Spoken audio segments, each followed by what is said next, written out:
اسی طرح اللہ تبارک و تعالیٰ نے، اب دیکھیں رجب کا مہینہ گزرا، اب شعبان کا مہینہ رحمتوں کا مہینہ ہے۔ حضور سب سے زیادہ روزے رمضان شعبان میں رکھتے ہیں۔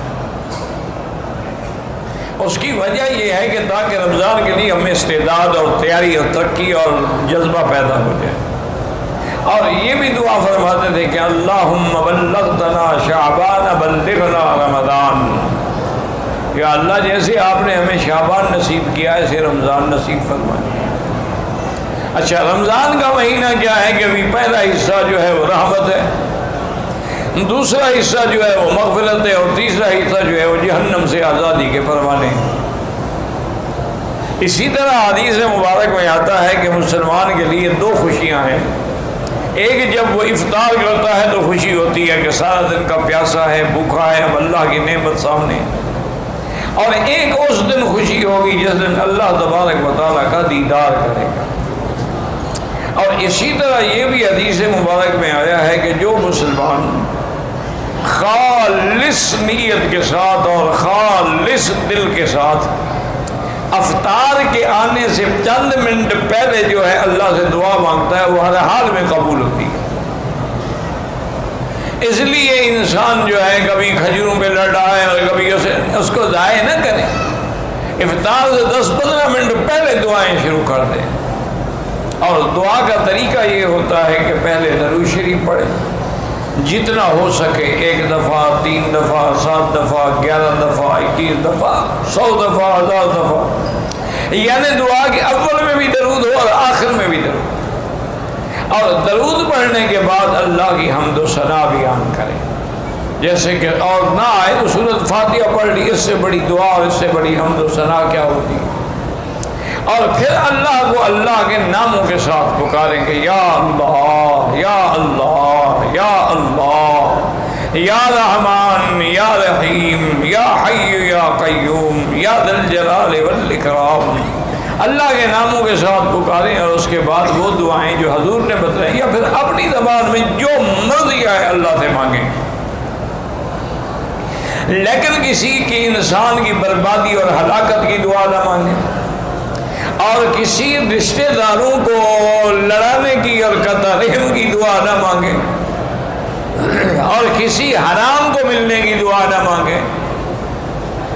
اور تو وہ دعائیں جو ہے ہر حال میں اللہ تبارک و تعالیٰ قبول فرماتے ہیں۔ اس لیے حدیث مبارک میں آتا ہے میرے محبوب نے، محبوب دو عالم صلی اللہ علیہ وسلم نے فرمایا کہ دعا کبھی خالی نہیں جاتی۔ یا تو جو آدمی مانگ رہا ہے کہ یا اللہ مجھے حج نصیب فرما دے، حج نصیب ہو گیا، یا دعا مانگ رہا ہے لیکن وہ تو چیز نہیں ملی لیکن مصیبت آ رہی تھی، اللہ نے اس کو دفع کر دیا۔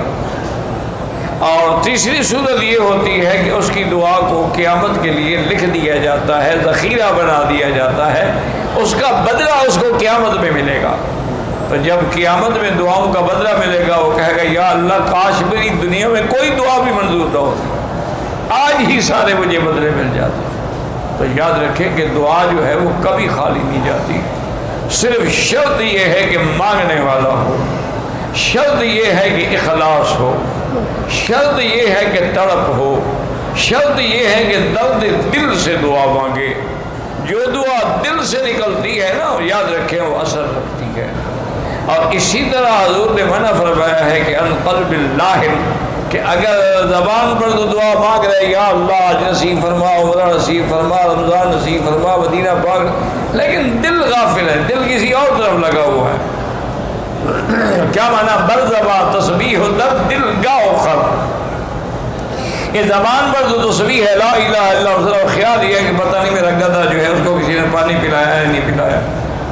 تو اب زبان کے اندر تو تسبیح ہے اور دل کے اندر کھوتا اور گدھا کھڑا ہوا ہے، تو دعا کہاں منظور ہوگی؟ دعا یہاں مانگ رہا ہے اور خیال ہے یار پتہ نہیں میرے بیوی بچوں کا کیا بنا، وہاں ملک میں کیا حال ہوگا، گھر میں کیا حال ہوگا، پتہ نہیں راشن بھی ہے کہ نہیں ہے، تو پھر دعا مانگنے کی کیا ضرورت؟ اس لیے حضور پاک نے فرمایا کہ غافل دل سے کبھی دعا نہ کرو۔ اور علماء نے اور اولیاء اللہ نے لکھا ہے کہ جب دعا مانگو اور دل لگتا جائے دعا میں کہ بالکل زبان پہ دعا ہے، آنکھوں میں آنسو ہیں، دل میں رقت ہے، بدن میں خوف ہے، بدن پہ لرزہ طاری ہو رہا ہے، سمجھو کہ رحمت کی گھڑی آ گئی ہے، اور مانگو اور مانگو اور مانگو، اور دعا مانگ رہے ہو دل نہیں لگ رہا، بس کر دو. ایسا نہ ہو کبھی نافرمانی کی وجہ سے کہ اچھا مانگتے مجھ سے اور دیکھتے ادھر ہو. اب دیکھیں نا مثال کے طور پر آپ کسی بادشاہ کے سامنے یا گورنر کے سامنے یا حاکم کے سامنے کھڑے ہو کے بات کریں، بات اس سے کریں اور دیکھیں اس طرف، تو وہ کہے گا یہ کون ہے بے وقوف، نکالو اس کو مجلس سے، بات مجھ سے کر رہا ہے اور دیکھ ادھر رہا ہے. تو آپ مانگیں تو اللہ سے اور نظر ادھر ہو اور دل ادھر ہو اور خیالات ادھر ہو، دعا کیسے منظور؟ وہ دعائیں اس لیے منظور نہیں ہوتی ہیں کہ ان کے اندر اخلاص نہیں ہوتا، ان کے اندر وہ اطمینان اور یقین نہیں ہوتا. ورنہ جب اللہ کا حکم ہے کہ مجھ سے مانگو تو اللہ کا فرمان سے زیادہ سچا فرمان کس کا ہے؟ اللہ نے فرمایا مجھ سے مانگو میں تمہیں دوں گا. تو اسی طرح میں نے عرض کیا نا کہ اللہ نے رحمت کا ایک دریا بہا دیا ہے. اچھا آپ نے کسی کو افطار کے وقت پانی پلا دیا ہے، آپ کو بھی پورے روزے کا ثواب مل جائے گا.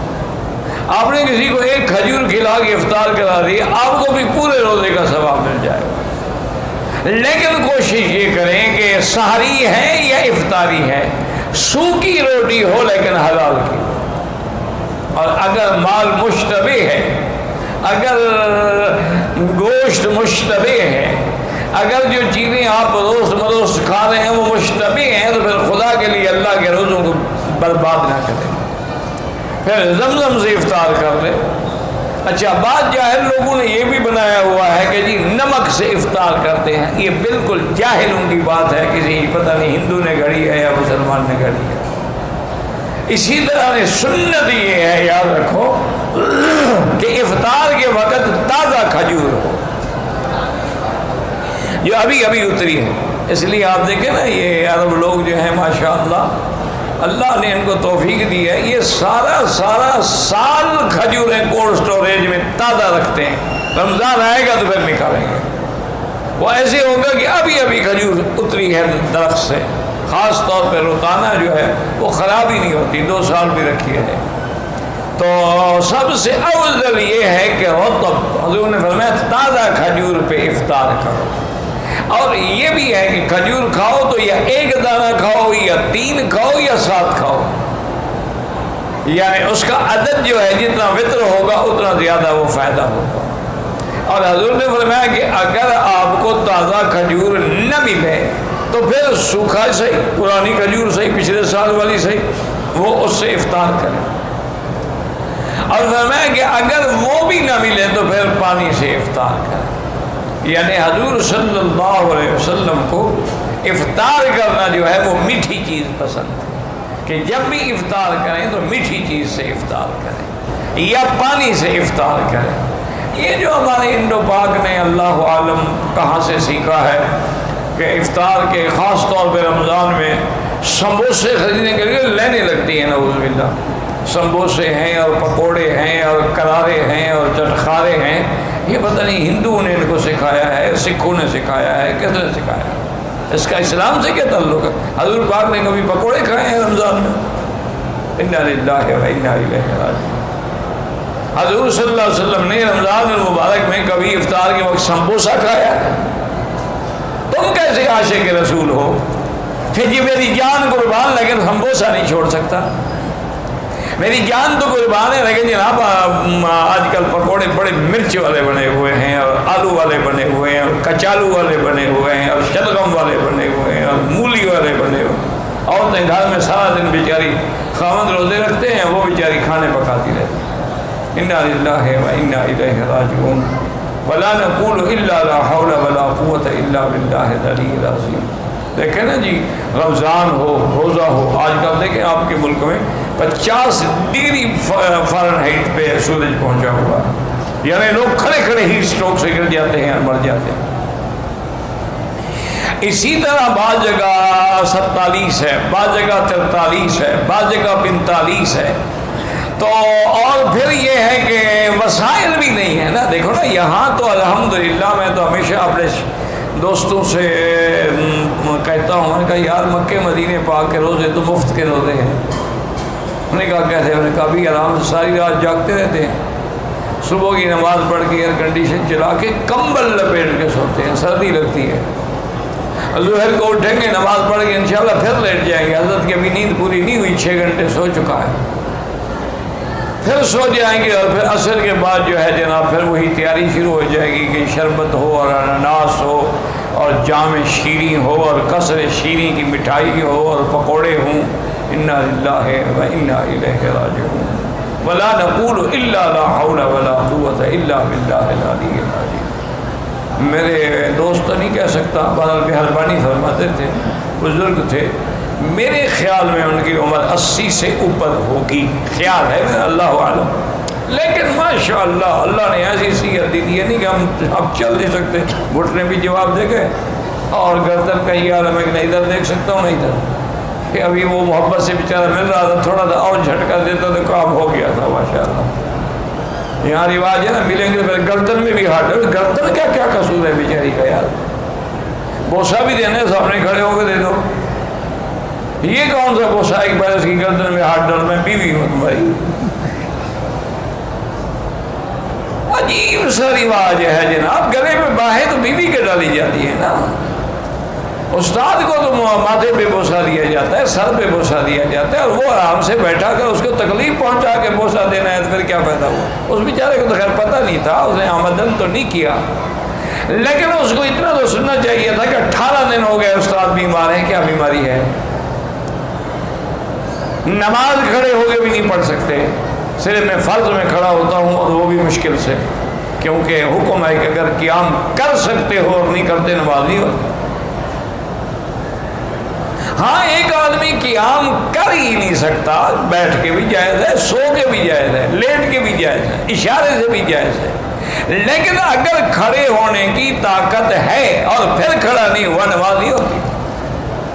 تو اب میں مجبور ہو کے فرضوں میں تو کھڑا رہتا ہوں کہ چلو اللہ کرے میرے فرض تو صحیح ہو جائے، اور باقی سنت نفل پہ کرسی پہ بیٹھ کے پڑھتا ہوں کہ مجبوری ہے. تو اس لیے ہمیشہ یاد رکھیں کہ رمضان المبارک کا مہینہ آ رہا ہے، ابھی سے تیاری کر لیں، ابھی سے توبہ کر لیں، ابھی سے گناہوں کی معافی. میں یہ نہیں کہتا آپ شربتیں نہ پئیں، اچھے کھانے نہ کھائیں، رات کو جا کے کھا لیا کریں نا گھر میں، لیکن افطار تو سنت کے مطابق کریں نا.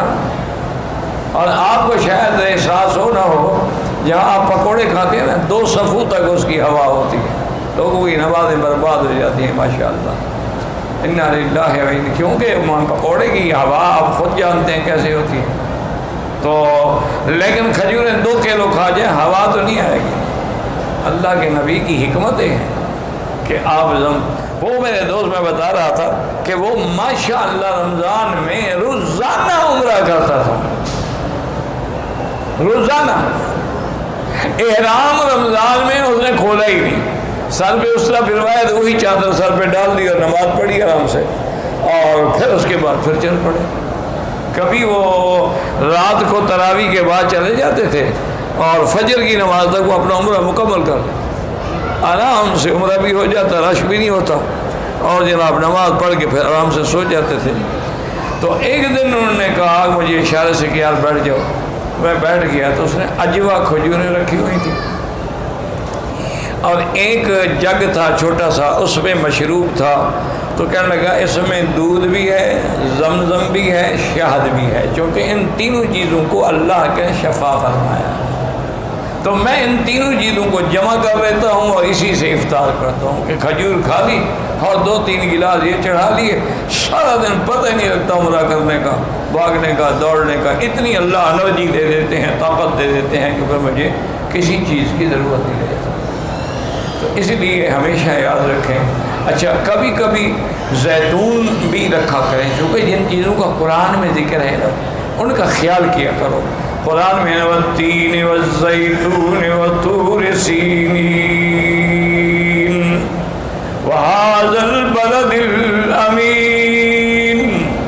تو طور تو خیر پہاڑ کا نام ہے، اور تین کہتے ہیں انجیر کو. زیتون مشہور ہے، تو اگر تازہ نہ تھوڑا سا وہ دانے اچار والے رکھ لیے تاکہ سنت پوری ہو جائے.